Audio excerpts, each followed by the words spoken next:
Look, everybody, it's Kylie the Hat. Oh. Hey, Kylie, what's new this week? Well, let's come over here. Let's see. One that I have been playing a ton since I grabbed a copy of Gamma is Lure. There's a new one from All Play. It's a little dice fishing game.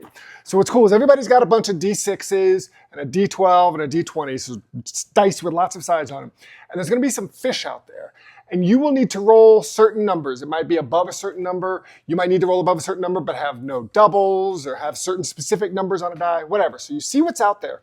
And then you're deciding how many of your dice do you want to use. You might think, let's just use them all because that'll give you a better chance. But the player who chooses the fewest total amount of dice gets to roll first. And they might take all the stuff. And they can take as many things as they roll the dice for. So by the time you come around, if you've chosen a bunch of dice, there may not be anything else left for you. So really cool game. Plays in about half an hour, 20 minutes, half an hour. I love Lure. Let's talk about Rolling Realms. We haven't had this in a long time. There's a new version out, Rolling Realms Redux.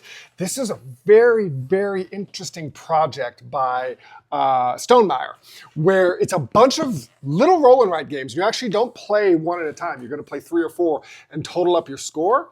But the games themselves, each individual card is based on another board game. Originally, they were all just Stonemaier games, but now it's branched out. Flamecraft's in here, and I see Dog Park there, Legacy of You. Just lots of games in the games industry that you play a little mini game based on that and total up your score at the end. So I love the idea of having that back out there.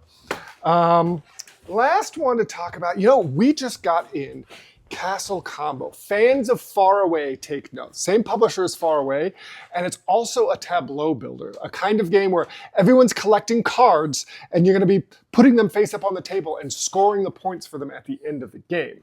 In this one, what's really cool though is that there's 2 lines. There's the like the village and the castle.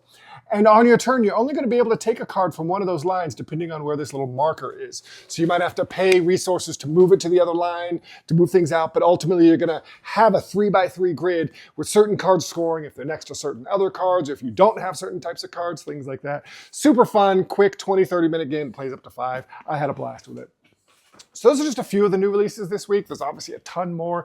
The newsletter that comes out every Thursday will tell you everything that we got in, so you should definitely sign up for that. You can hit the link, sign up for our newsletter. I'm Kylie of Games Unlimited. Go unbox some fun. Huh.